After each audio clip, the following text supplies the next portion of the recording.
자, 오늘의 내용은 굉장히 또 중요하죠. 오랜만에 다시 왔습니다. 시장을 좀 이제 지켜보면서 정리를 해보면서 많은 일들이 있었던 것 같은데, 오늘 살펴볼 거는 코인 시장과 이제 미국 금리, 그리고 뭐 크루드 오일, 국제 정세, 여러 가지를 살펴볼 겁니다. 일단 첫 번째로 봐야 될 거는 카니에 웨스트의 성공적인 내한 공연이 끝났다. 근데 여기서 조금 이례적인 게 있기는 해요. 왜냐하면 카니에 웨스트를 왜 주목을 할 수밖에 없냐면,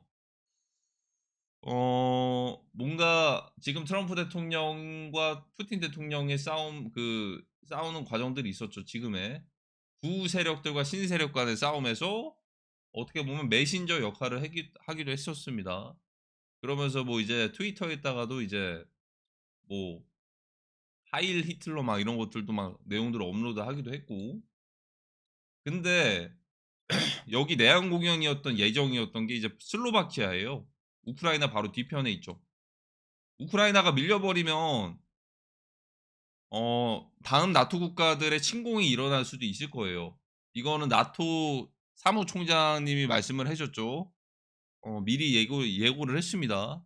만약에 유사시 러시아가 우크라이나 영토를 다 먹게 됐을 때는 그다음은 나토 국가가 되고, 그 사이에 중국은 대만을 칠 것이다. 이런 얘기들. 뭐 먼 미래가 될 수도 있고 2027 년을 예상하는 사람들도 있을 텐데, 솔직히 기간이나 날짜 같은 것들은 모르겠네요. 왜냐하면 태국이랑 캄보디아에서 그렇게 국지전이 좀 세게 나서 이렇게 하는 것도 '정확하게 날짜를 예상한 사람들이 있었나.' 이런 생각이 듭니다.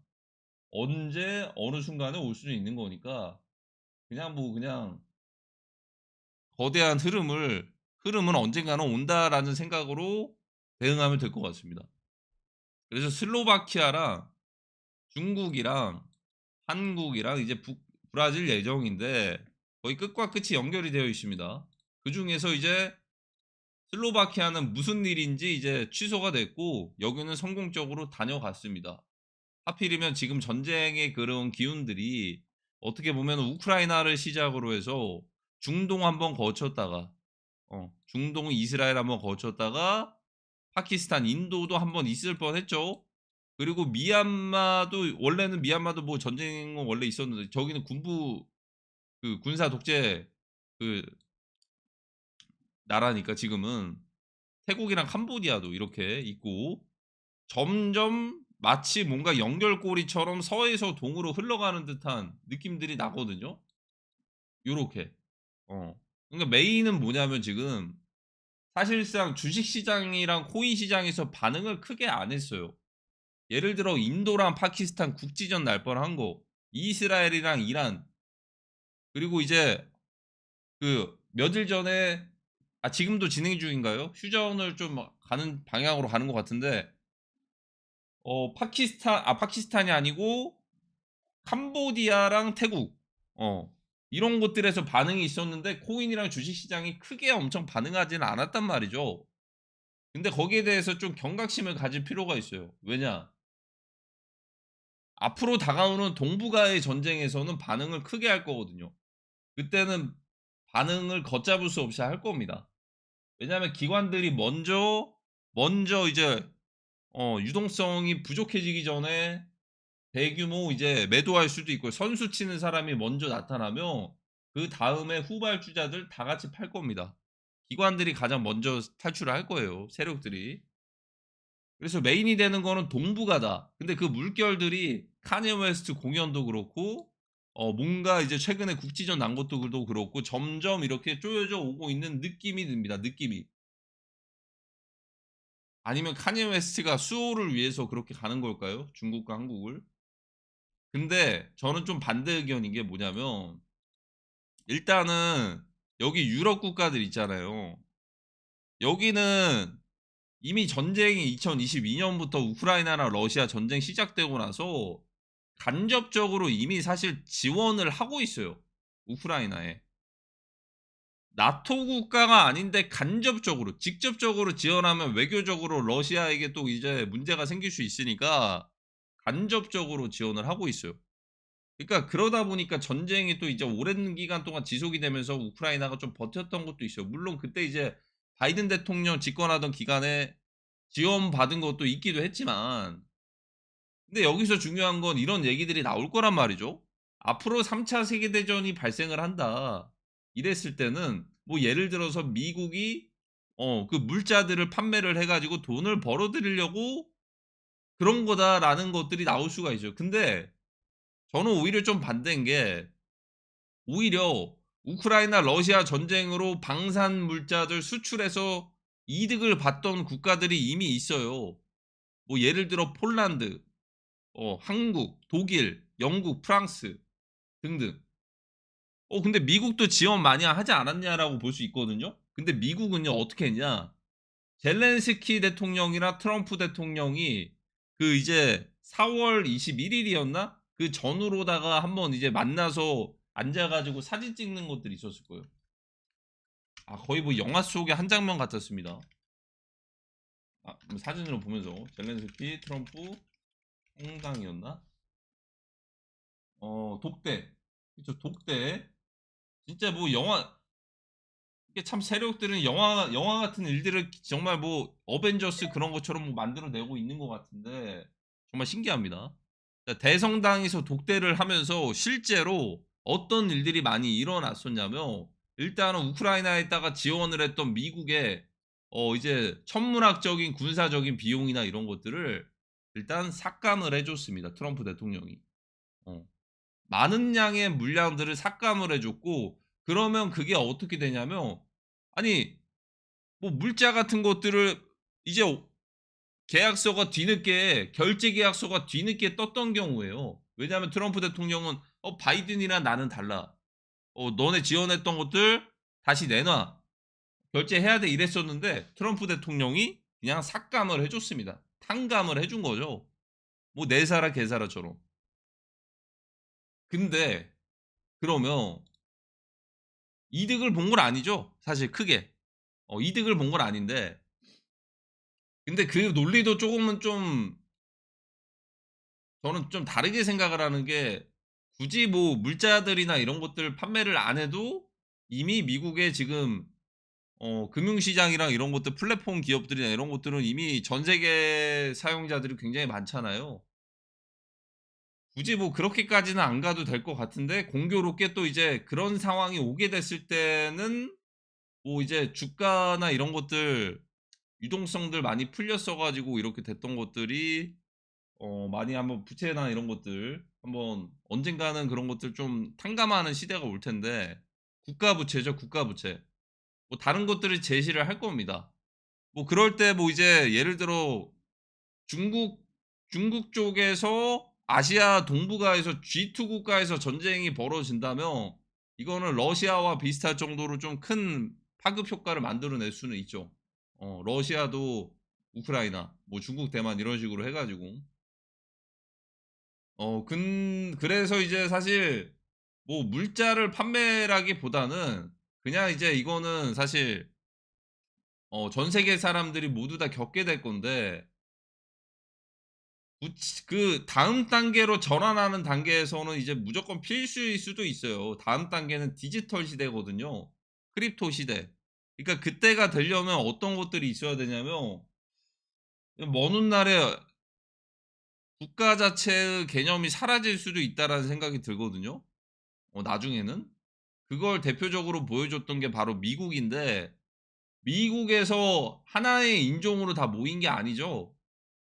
고유 민족들만 있는 게 아니잖아요. 미국은 어떻게 보면 초창기에 자본력의 서포트를 많이 받으면서 전 세계에 있는 유능한 능력자들이 자유롭게 미국에 와서 건설하시오라고 하면서 이민자의 나라들이었잖아요, 초창기에. 성장을 하는 과정에서 여러 인종들이 다 섞였습니다. 어떤 시기에는 정말 자유롭게 프리 패스가 될 수도 있었는데, 지금은 골든 패스를 구매를 해야 되죠, 바로 그냥 끊으려면. 그러니까 미국에서 사례를 보여줬던 거는 뭐냐면, 이제 하나의 국가에서 다인종들이 살아도 잘 살고 강대국을 만들 수 있다.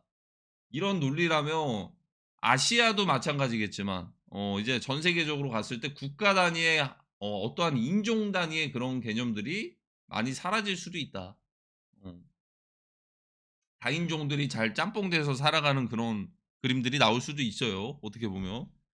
그때쯤이 되면은 원래 올림픽은 평화의 상징이었는데 좀 큰 흐름들이 바뀔 수도 있을 것 같아요. 지금까지 올림픽이 이제는 사라질 수도 있고 이렇게 보면은 거대한 디지털 시대로 가면서 많은 것들이 변화가 있을 수도 있다라는 생각이 듭니다. 하지만 아직은 시간이 남았을 수도 있고 그 디지털 시대로 가기 전에 마지막 전쟁은 동북아 전쟁, 특히나 미중 전쟁에서 어 이 여기 이 구간이 될 거기 때문에 아직은 이게 사실 마지막 카드거든요. 중간에 뭐 이제 베트남, 뭐 캄보디아, 뭐 태국 이런 곳들은 메인 DC가 아니에요, 사실. 금융시장이랑 이런 곳들이 반응하는 곳들은 동북아입니다, 동북아. 그렇기 때문에 그거를 좀 유의는 해야 될 것 같기는 하다. 점점 오는 거는 같은데 날짜까지는 정확히는 알 수는 없는 거죠. 뭐 당장에 태국이랑 캄보디아랑 국지전 발생할 거 정확하게 날짜 예측한 사람들이 있었나요? 근데 이제 날짜 예측보다는 그냥 거대한 흐름이 동쪽으로 이쪽으로 오고 있다. 유럽 쪽에서 시작을 해 가지고 이런 생각이 듭니다. 그래서 또 이제 중요한 게 또 있죠. 이게 사실 정배라고 했을 때는 금융시장의 호재일 수도 있는 게 어떤 거냐. 트럼프 대통령이 최근까지도 계속해서 파월 연준 의장에 대해서 계속 이야기를 하고 있죠. "금리를 내려야 된다. 금리를 내려라." 미국의 금리를 내렸을 때 어떤 상황들이 발생을 할 수가 있냐면 일단 기준금리를 이제 FOMC 회의에서 여러 가지 시장의 동향이나 이런 것들을 살펴보면서 기준금리를 하락을 했을 때 이제 달러 이자가 굉장히 떨어지잖아요, 달러 이자가.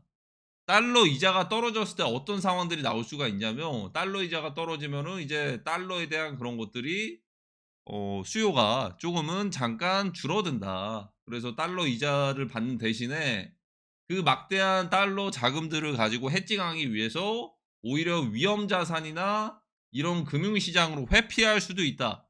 그러니까 기준금리만 내려버리면은 어떻게 보면 금융시장이랑 코인이 올라간다. 그쪽으로 자금들이 달러 자금들이 들어올 수도 있으니까 이거를 일단은 시장에서는 기대를 하고 있는 거예요.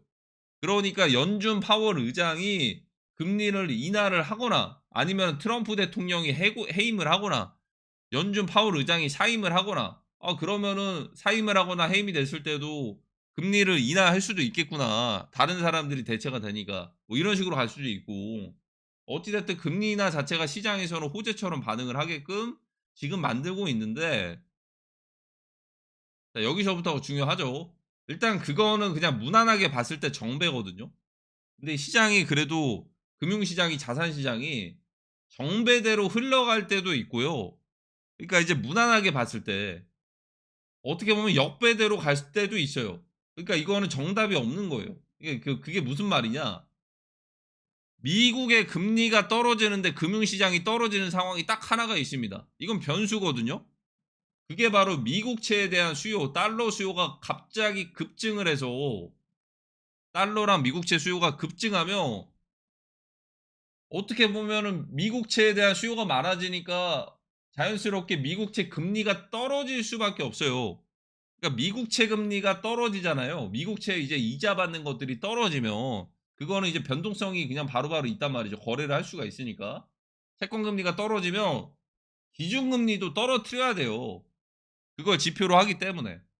그러면은 갑작스럽게 회의를 해 가지고 그렇게 변동성 나오면은 적용할 수밖에 없을 거예요. 근데 웬만하면은 미국에서 그런 변동이 있었던 날들이 그렇게 많지가 않거든요. 2020 년이랑 2020년 코비드 때랑 뭐 이제 리먼 브라더스나 이럴 때 엄청 큰 사건들이 터지지 않는 이상 그렇게 갑작스럽게 미국채가 먼저 변동한 적은 크게는 없어요. 왜냐면 안정적이란 말이죠, 안정적. 근데 미국채의 이자가 떨어진다라는 거는 순간적으로 나올 수 있는 거는 딱 그거 하나. 달러 수요가 늘어나는 거? 자 근데 최근에 지니어스 법안이 곧 미국채 수요를 늘리게 한 당장의 재료는 아니에요. 그건 멀리 봐야 되는데 스테이블 코인을 발행을 할 때 어떻게 보면 지니어스 법안 덕분에 이제는 앞으로는 스테이블 코인 발행사들이 거의 1대1 비율로 달러를 가지고 있어야 됩니다. 채권이나 미국채나. 다른 자산들 안 돼요. 비트코인이나 이런 것들 원래는 됐었거든요. 어. 안 됩니다. 안 되고 예전에 루나 코인은 그래서 루나 담보로 발행이 됐었죠. 자, 이제는 스테이블 코인들을 발행하려면 미국채랑 달러가 있어야 되는데 이거는 이제 멀리 갔을 때 이제 재료가 되고 좋은 거고 코인 시장에서는 지금 당장에서는 이제 뭐 스테이블 코인이 갑자기 100조, 200조, 500조 이렇게 발행될 건 아니니까 만약에 발행되면 이제 미국채랑 미국 달러의 수요가 있는 거예요. 당장은 그런 상황이 아닐 수도 있거든요. 이게 빌드업일 수도 있어요. 한 2027년, 28년쯤에 됐을 때는 스테이블 코인 시장이 엄청 커질 수도 있거든요. 디지털 시대 전환되면서. 자, 그러면 뭐가 있냐? 아니, 지니어스 법안으로 당장에 미국채 수요가 늘어나지 않으면은 그게 동북아 전쟁이에요, 그게. 예를 들어서 G2 국가가 있는 중국, 또 이쪽 대만도 있고 한국도 있고 이쪽 지정에서 만약에 공교롭게 만약에 전쟁 상황 유사시 전쟁 상황이 캄보디아랑 이런 곳들처럼 갑작스럽게 이렇게 시작이 된다라면 이쪽은 휴전이나 종전하기가 힘들 겁니다. 마치 러시아 우크라이나랑 똑같다고 보시면 돼요. 자, 그러니까 작은 스몰 사이즈의 그런 곳들은 휴전이 됐었는데 러시아 우크라이나가 휴전이 안 됐던 것처럼 이쪽 동북아에서도 그런 상황이 발생하면 휴전이 힘들 겁니다. 그때 시작하면 그냥 계속 시작을 해야 될 거예요. 그러면 분명히 어떤 상황이 발생을 할 수가 있냐면 당연히 미국채에 대한 수요가 늘어나고 미국채 금리가 떨어지고 자연스럽게 기준금리에서는 금리를 내려야 될 수가 있을 거예요.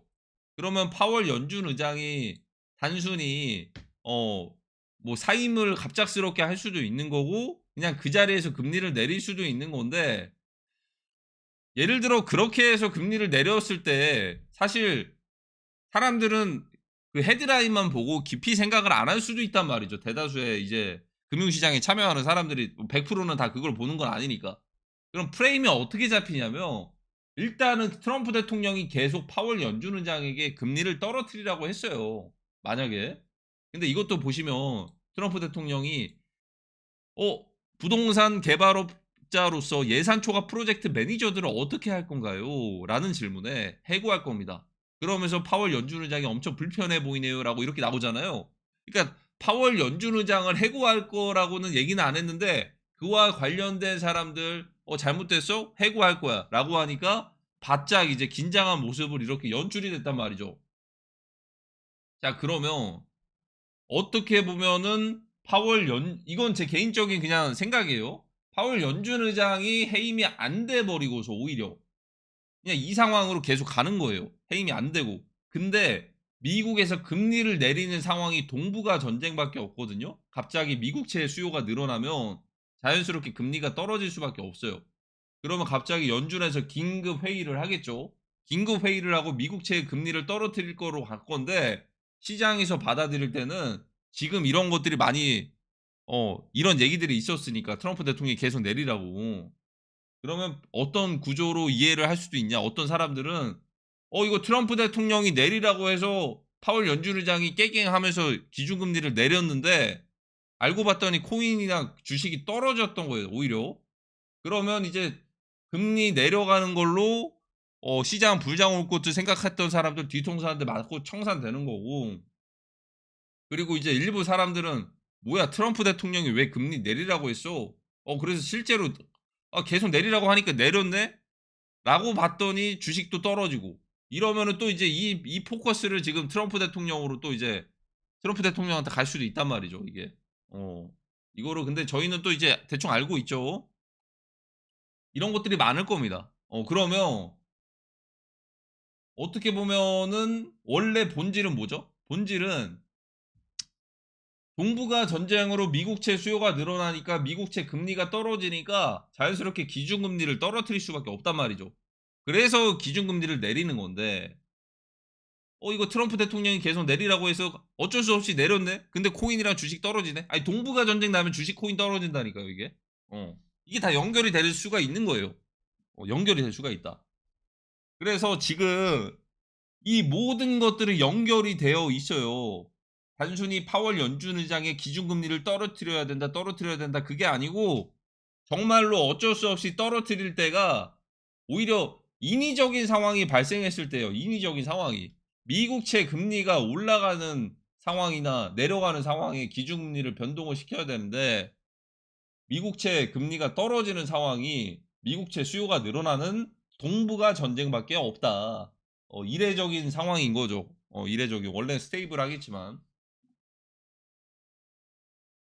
자, 그리고 그래도 그나마 지금 약간의 7월은 단기 불장일 수도 있다라고 제가 말씀을 드렸던 것 같은데 거기에 대한 이유는 일단은 이란과 이스라엘에서 일단 이 장대 음봉 보이시죠?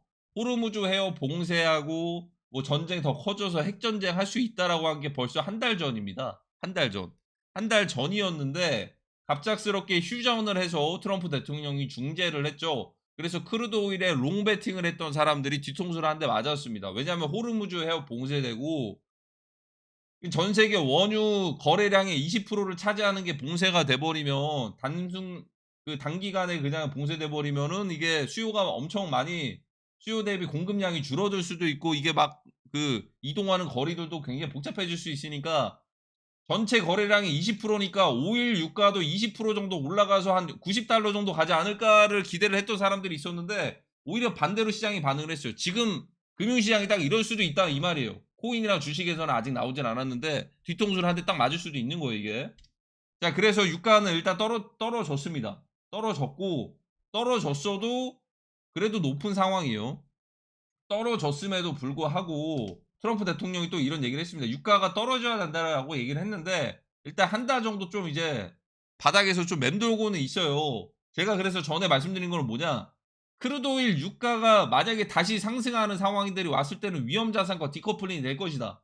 이 모든 것들이 연결이 되어 있습니다.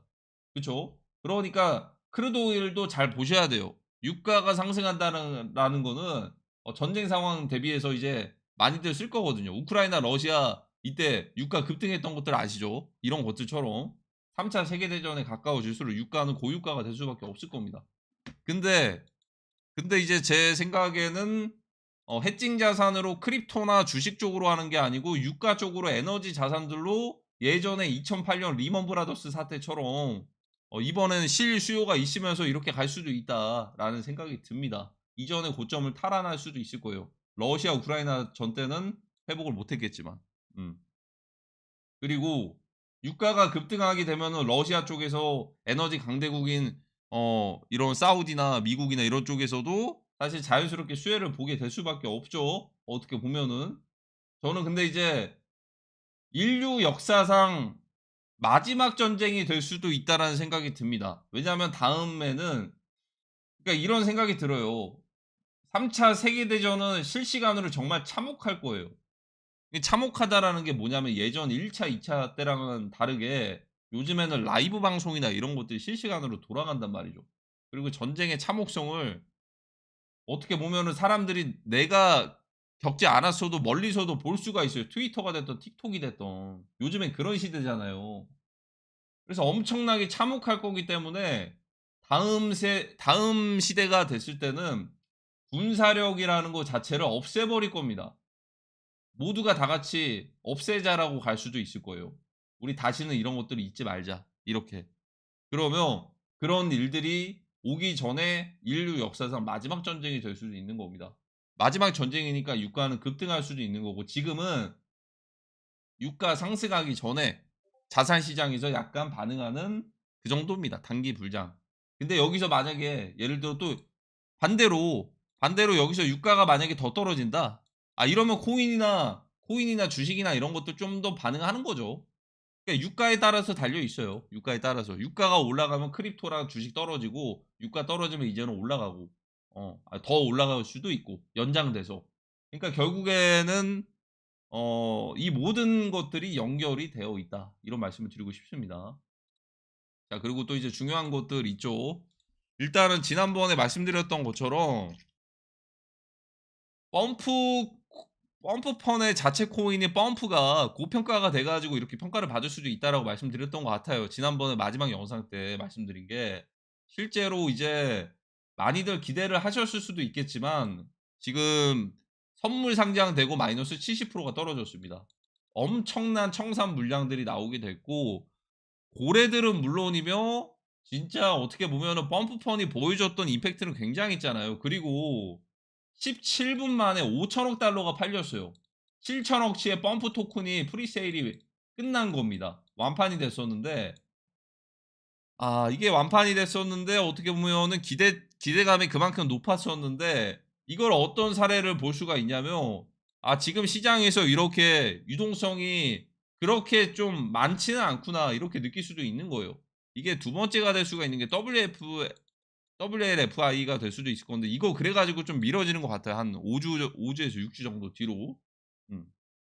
그러니까 이렇게 초기부터 시총이 높게 출시한 애들이 오히려 엄청 크게 폭락을 했죠 지금. 마이너스 70-80%. 이러다 보니까 또 이제 이런 것들도 역할을 했어요. 다른 거는 이제 펭구랑 봉크가 유동성을 흡수를 해 가지고 기존의 펌프펌 민코인들도 이제 주목을 못 받았던 것도 있고 뭐 레츠봉크나 이런 애들도 있었을 것이고 뭐 여러 가지 복합적인 이유로다가 이제 시장에서는 약간 인위적인 상황들이 발생을 하고 있는 겁니다. 인위적이다. 하지만 펌프 자체에서는 지금 기둥을 잡고 이제 멱살 잡고서 끌어올리는 게 바로 바인이거든요. 펌프펀 출신의.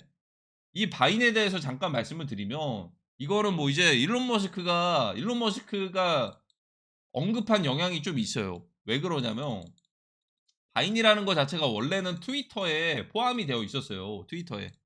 근데 2021년이었나? 이거 사업을 중단을 했습니다. 이 바인은 어떻게 보면 트위터 전용 쇼츠라고 보면 됩니다. 쇼츠.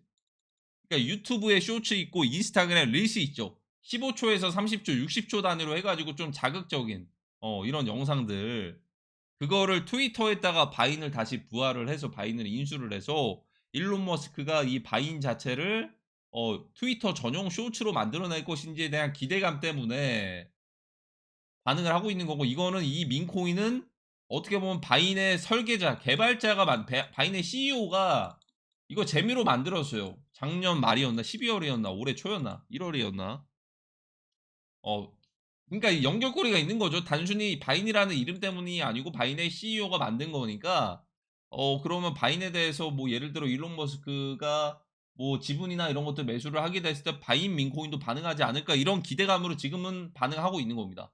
뭐 실제로 인수를 할 수도 있는데 약간 좀 그럴 수도 있어요. 일론 머스크가 추진하는 사업들을 보면 남들이 먼저 가지 않았던 것들에 대해서 이것들을 하나씩 추진했던 것들이 많잖아요.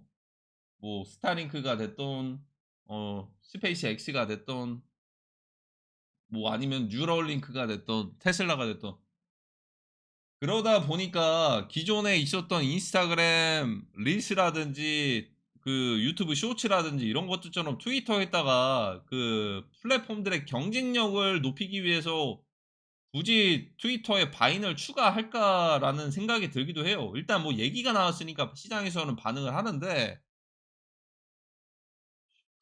그 트위터 같은 경우에는 쇼츠를 X 같은 경우는 쇼츠를 추가 안 하고 그냥 차라리 거기다가 암호화폐 관련된 지갑 연결이라든지 아니면 뭐 기부할 수 있는 팁 같은 것들도 뭐 이렇게 만들 수 있고 아니면 트위터 자체에서 폴리마켓이랑 이런 것들을 연동을 해 가지고 뭐 예측 게임이나 이런 것들도 만들 수도 있는 거고 정말 다양하게 크립토 쪽으로 할 것들이 많단 말이죠.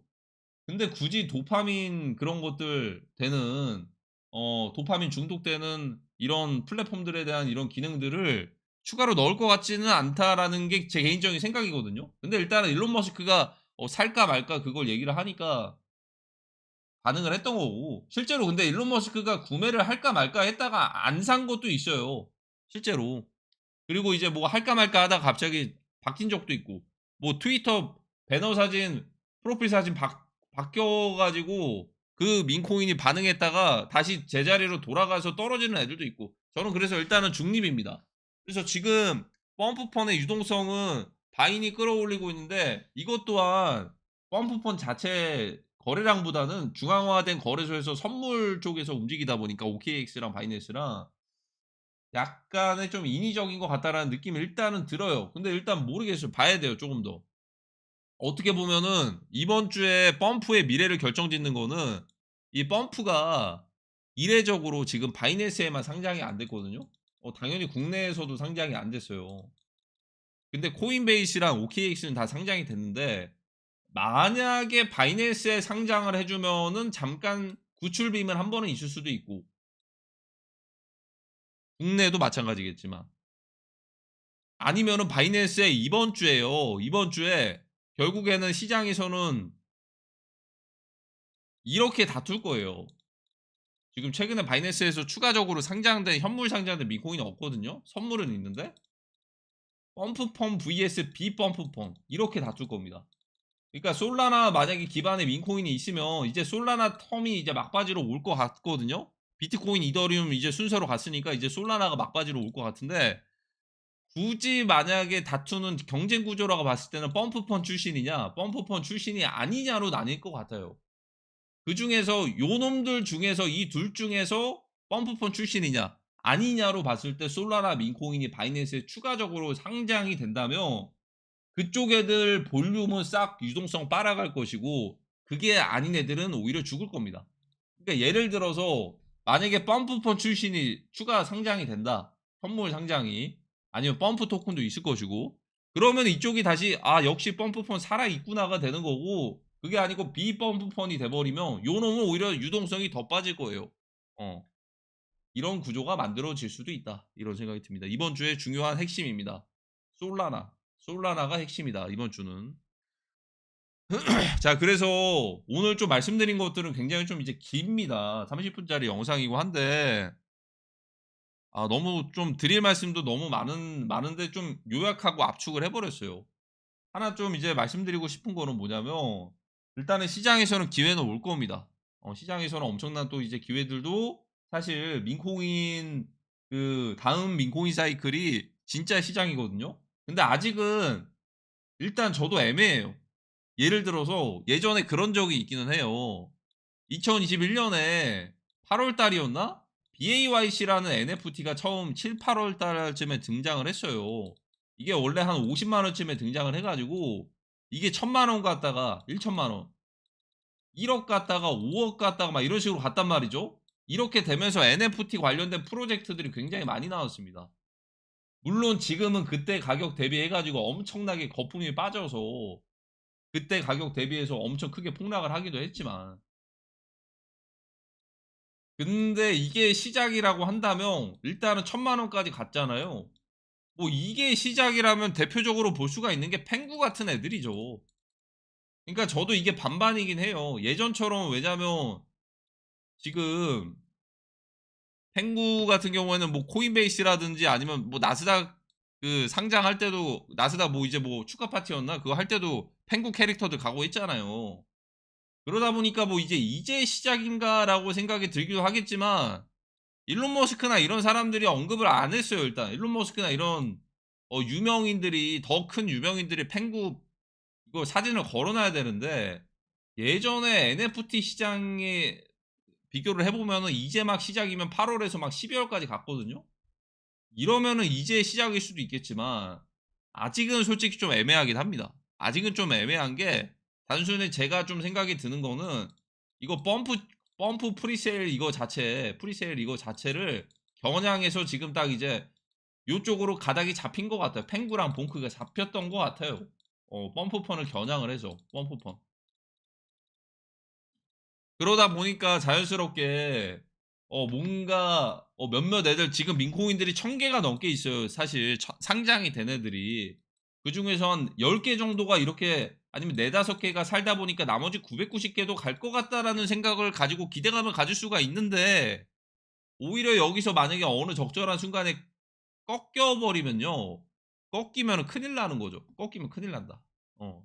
꺾이면 큰일 나고 저는 그 상황을 일단은 염두를 해 두고 있기 때문에 지금 솔직히 그래서 2개 중에 하나라고 말씀드리는 겁니다. 7 월이 이제 딱 끝나면은 단기 불장의 종료 시그널 물론 이제 솔라나 쪽 한 번 남았을 수도 있어요.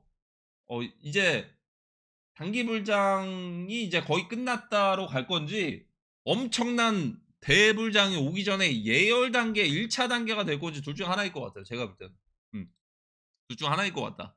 근데 만약에 단기불장이 끝나는 경우에는 어떤 사례를 만들어낼 수가 있냐? 기존의 알트코인들에서도 그런 모습들을 보여줬던 애들이 있거든요. 자, 대표적으로 세이 같은 것들을 봤을 때는 일단은 그때 당시에 수위나 이런 애들이 올라가다 보니까 초창기에 나왔다가 12월쯤에 다시 반등을 했는데 이전 고점 탈환을 못 했어요. 왜냐하면 수위 같은 애들은 탈환을 하고서도 넘었거든요. 수위나 이런 애들은. 그러다 보니까 수위를 보고서 세이, 미나 같은 애들이 이것들을 기대하고서 이렇게 갔었는데 반등을 어느 정도는 오기는 했어요. 오기는 했는데 귀신같이 꺾였단 말이죠. 그리고 저점을 더 뚫었어요. 지하실 멘틀까지. 이런 사례들을 만들어내는 코인들이 있을 수도 있는 거예요, 이게. 다른 메이저급들이. 그러면 수위를 보고서 사례를 한다. 세일을 보고서 이게 나머지 뭐 민코인들이고 수위 같은 포지션이 펭구랑 봉크 같은 애들일 수도 있는 거예요, 이게. 왜냐면 얘네 둘 덕분에 다른 애들이 희망을 가지게 됐는데 오히려 바닥 쳤거든요. 아마 밈코인 쪽에서까지 이런 상황이 비슷하게 발생을 하잖아요. 그러면 아마 그때 이제 그쯤이면 거의 그레이트 리셋 거의 한 50%는 된 거고 메이저 코인들에서만 딱 나오면 거의 한 80%될 거예요. 90%. 이런 상황 나올 수도 있습니다. 그래서 저는 일단은 확신은 안 하고 일단은 중립 포지션. 그러니까 지금은 저는 7월 달까지는 단기 불장으로는 보기는 하는데 이게 이제 막 시작인 건지 중간에 꺾일지는 솔직히 모르겠어요. 조금 더 봐야 됩니다. 음.